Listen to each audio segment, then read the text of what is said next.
Hai, Assalamualaikum anak-anak. Macam mana hari ni, sihat semuanya?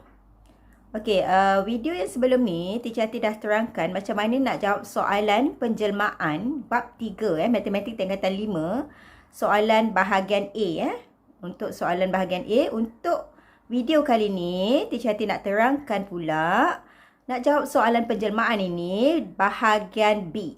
Okey, bahagian B. Tonton video ni sampai habis. Kemudian tengok step dia, step by step macam mana Teacher Ati terangkan supaya nanti bila Teacher Ati bagi latihan boleh buat. Okey? Yang penting tengok betul-betul video ini. Siapa tengok confirm boleh jawab soalan. Okey. Tengok video. Hai, Assalamualaikum anak-anak 5A2. Dah bersedia tak nak sambung penjelmaan bahagian B ni? Okey, hari tu cikgu dah terangkan dalam video. Semua mesti kena tonton ya. Dan latihan yang cikgu bagi tu sepatutnya dah boleh buat. Sebab bahagian A adalah asas ya, yang sangat mudah. Yang awak kalau ikut apa yang cikgu ajar, memang confirm dapat. Untuk bahagian B, cikgu akan ajar. Okey, satu persatu awak kena tengok video ni dengan jelas, dengan betul-betul lah Okey, bahagian B ni awak baca dulu tajuk dia. Tajuk pula, soalan dia. Okey, rajah 1 menunjukkan trapezium ABCD. Ada 3 trapezium. 1, 2, 3. Okey, bila awak baca awak tengok ABCD. ABCD yang ni. EFGH. EFGH yang ni. JKLH. JKLH yang ni. Okey, yang besar ni termasuk yang ni. Dilukis pada sata catisan. EFGH. Masa awak baca, awak kena baca semua tau. Jangan main langkah-langkah aja. EFGH. EFGH ialah image bagi ABCD. Ialah image bagi ini. Ini image bagi ini. So, mana satu objek? So, ABCD ialah objek. Ini ialah image. Ini image bagi ini. So, ini image. Ini objek. Objek ni yang original, yang asal. Image ini setelah dia jelmakan, setelah dia gerakkan. Menggunakan apa tadi? 4 penjelmaan. Apa 4 penjelmaan tu? Okey, pertama apa? Translasi. Okey, lagi minggu lepas dah belajar. Apa? Pantulan. Lagi? Putaran.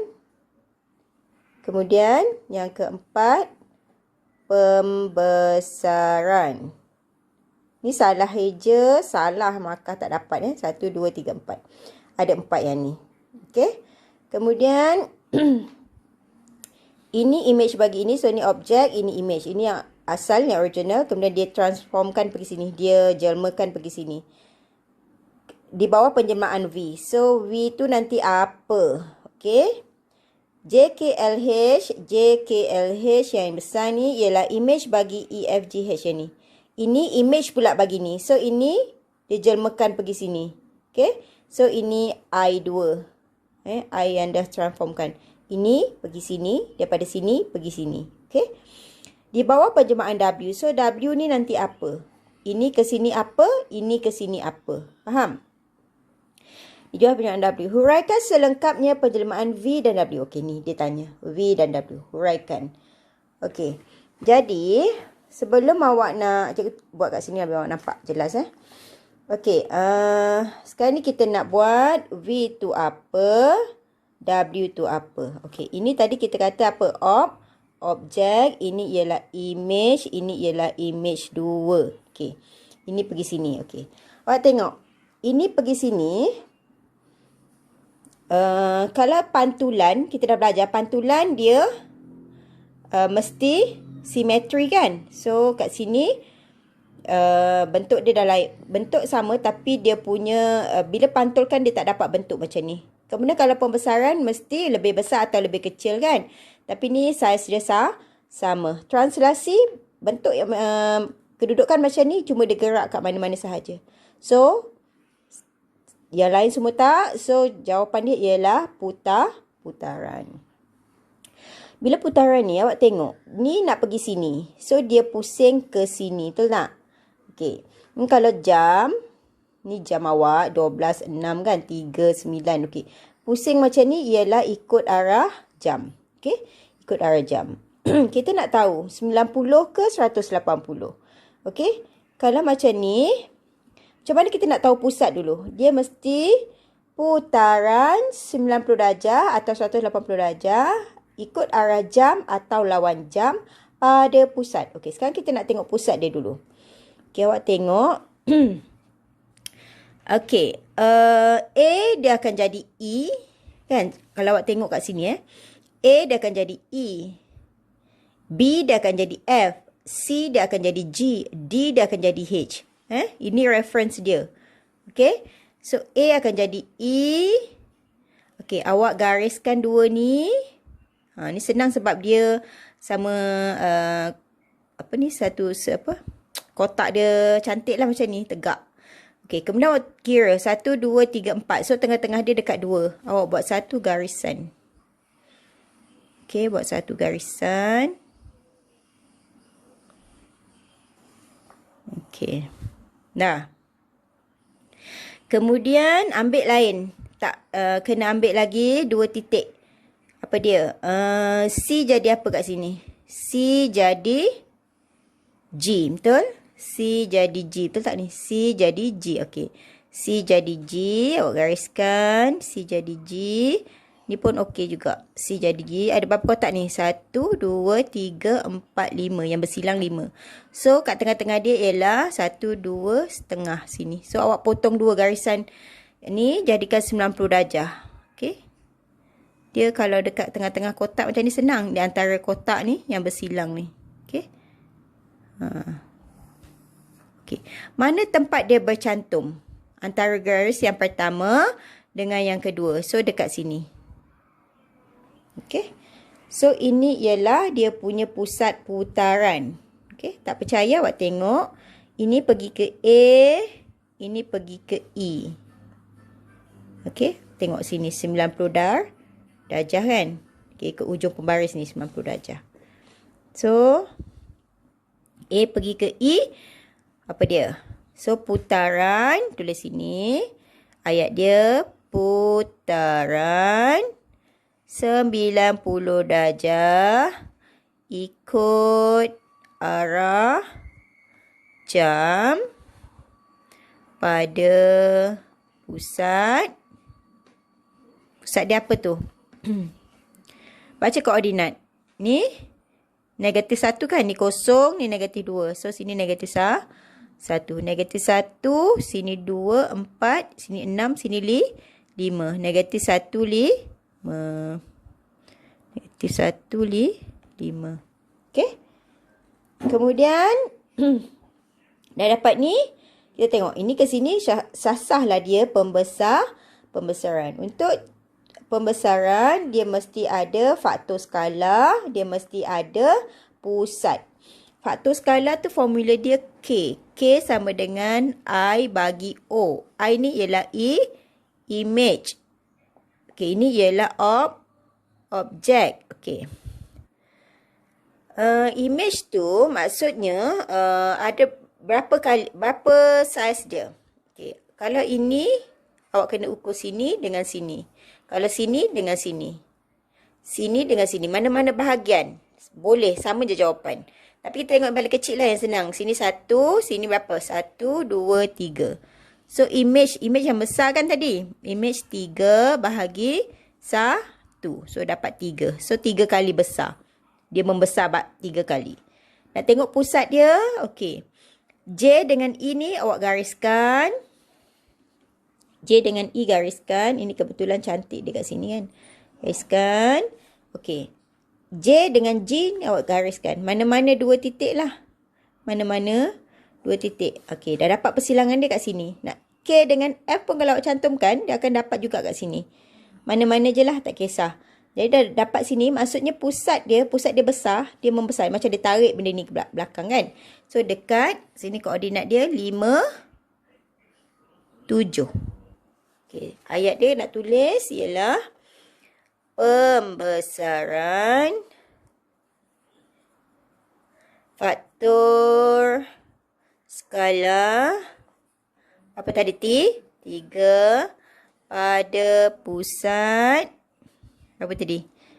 Sini 5, 7. 5, 7. Okey. Sini 1 markah, 2 markah, 3 markah. Ni 3 markah. 1 markah, 2 markah, 3 markah. So, awak kena ada 3 perkataan ini. Okey? Faham? Okey, ini untuk soalan 1 dulu. Terima kasih. Okey, kita sambung ya untuk soalan 2. Tajuk gabungan penjelmaan ni. Okey, kita tengok soalan 2 bahagian B. Okey, baca soalan, kita tengok fahamkan gambar dia. BJKH. BJKH yang besar ni, BJKH yang bentuk macam ni kan. Yang besar ni ialah image bagi ABCD. ABCD yang lorek ni. Yang besar ni image bagi ini. Maksudnya ini setelah dijelmakan image kepada ini. Okay, so ini ialah yang original of object. Yang asal kemudian dijelmakan jadi yang besar ni. Di bawah gabungan penjelmaan QP. Okay, sebelum dia jadi besar ni digabung 2. Dia ada bergerak 2 kali. Dia transform tu maksudnya dia jelma 2 kali untuk jadi yang besar ni. Okey. Yang pertama kita baca daripada belakang kan, P, kemudian yang kedua Q. P, Q. Okey. Uraikan selengkapnya penjelmaan P dan Q itu. So sebelum A, B, C, D ni, objek ni nak jadi besar ni, dia melalui satu proses P. P tu apa? Okey, Q tu apa? Okey. Jadi kita tengok apa tujuan dia bagi ni. Kita boleh jadikan dia sebagai rujukan. Okey. Boleh nak buat jawapan yang lain. Pergi refleks dulu ke, apa besar ke, semua boleh. Okey, awak nak pusing mana dulu ke boleh. Tapi dia dah bagi ni, maksudnya dia sesuai dengan awak punya gambar rajah ini. Okey. Jadi ini pergi ke sini dulu melalui proses P, yang ni kecil ni. Kemudian baru dia besarkan melalui proses Q, melalui penjelmaan Q. Okey. So objek ini nak pergi ke sini melalui proses apa? Melalui penjelmaan apa? Kita tengok refleks memang tak kan, sebab dia tak melalui satu fasa simetri, tak sama. Kemudian besar tak boleh, sebab pembesaran dia mesti sama ada dia mengecil ataupun membesar. Sekarang ni saiz dia sama. Kedudukan je berbeza kan dia punya kedudukan dia tu. Kalau translasi, dia punya kedudukan ni sama. Kemana-mananya sama. Cuma tempat dia berbeza lah. Bentuk dia mesti, kedudukan dia tu mesti sama. Okey. Kemudian yang paling tepat adalah putaran. Okey, awak tengok ini objek nak pergi ke sini, kan? Ini nak pergi ke sini. Awak kena tahu sama ada dia ikut jam ataupun lawan jam. Okey, jadi sebelum kita nak tahu tu, kita kena cari pusat dia dulu. Macam mana nak cari pusat dia dulu? Awak kena tengok kat sini A dia akan jadi E, betul? A akan jadi E. Sebab ni dia punya moncong kat sini kan. Ni macam ni. Okey, so A jadi E. Awak cantumkan 2 titik ni. Cantumkan 2 titik perpenjuru ni. Okey, kemudian awak bahagi 2 garis ni. Okey, awak boleh guna jangka lukis. Guna jangka lukis, tanda atas, tanda bawah, bahagi 2. Kalau awak nak guna pembaris pun boleh juga. Awak tengok sini ke sini ke sini. Dia bersilang dekat sini kan, tengah-tengah dia. Nampak? Bahagi 2 kan. So, awak buat 90 darjah. Buat 90 darjah. Awak tengok. Sini 90 darjah. Kan hujung pembaris ni 90 darjah kan. Okey, bahagi 2 garisan ni. Okey, macam ni. Okey. Dah bagi 2. Cari lain, titik lain pula. Okey. Awak ambil contoh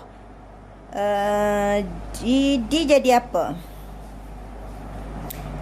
Senang awak ambil ni lah.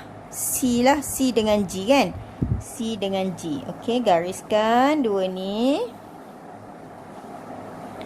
C dengan G, gariskan. Okey. Kalau macam ni, susah kita nak tentukan titik tengah dia kan? Okey, titik tengah dia kat sini. Ini kotak dia 3. Ni ke sini. Ha, ni titik tengah dia. Kalau awak tak boleh nak agak ni, awak kena guna jangka lukis Tanda kat atas, kat bawah. Jangka lukis. Cikgu ada tak jangka lukis? Okey. Dia tak ada pula jangka lukis. So, kat sini, ni tengah-tengah dia. 3 kotak tadi kan? Ini 3 kotak macam ni. So, boleh dapatkan kat sini 3 kotak. Ataupun gunakan hujung pembaris. Okey. Okey. Awak dah dapat ni. Maksudnya tempat yang bertemu tu adalah di sini. Okey. So ini ialah pusat. Bila macam ni, pusat ni A dengan E kita cantumkan, dia jadi 90 darjah. Betul tak? Sini 90 darjah. So A pergi ke E. Maksudnya ikut jam ke lawan jam ni? Pusing macam ni. Ikut jam. So dia ialah putaran 90 darjah ikut arah jam pada pusat apa? Baca. Ni negatif 2, negatif 4, ni negatif 3. Negatif 3. Okey. Kemudian awak tengok pula. Daripada sini dah pusing ni jadi bentuk ni, nak pergi sini dia apa? Mestilah membesar kan? So pembesaran. Awak tengok. Pembesaran cikgu kata K sama dengan I bahagi O. I tu ialah yang besar ni. Berapa kotak ni? 1, 2, 3, 4. Ini berapa? 1, 2. So 4 bahagi 2. Faham tak ni? Maksudnya image dia ni ada berapa kotak? Awak nak ambil tepi sini pun boleh. Okey, 1, 2, 3, 4. Image ada 4. Objek dia ada di sini je kan? Ada 1, 2. Faham tak ni? Ataupun sini kan objek. Sini kan image. Okey, image dia ada berapa? 1, 2, 3, 4, 5, 6, 7, 8, 9, 10, 11, 12. Ada 12.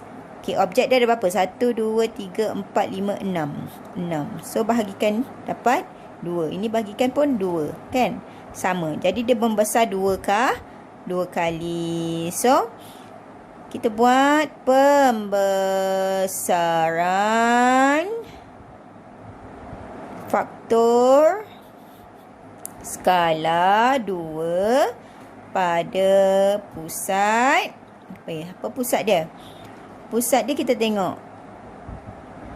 EH ni dia besar macam ni kan? Okey, awak gariskan. Okey, kemudian J dengan F. J dengan F awak gariskan. Okey. So dia besar kat sini lah, ni pusat dia. 2. Okey. So sini dapat berapa markah? 1, 2, 3. 1, 2, 3. Dapat 6 markah kat sini. Okey, banyak tak? Banyak kan? Okey, itu sahaja. Terima kasih.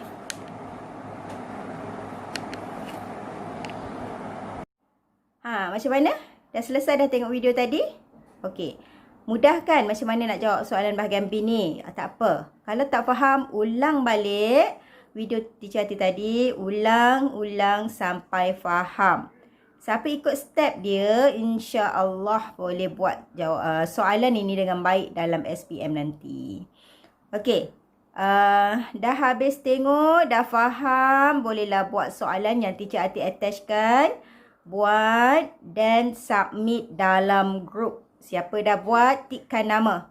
Tikkan nama, dah buatlah. Nanti kita check tengok macam mana. Okay. Assalamualaikum.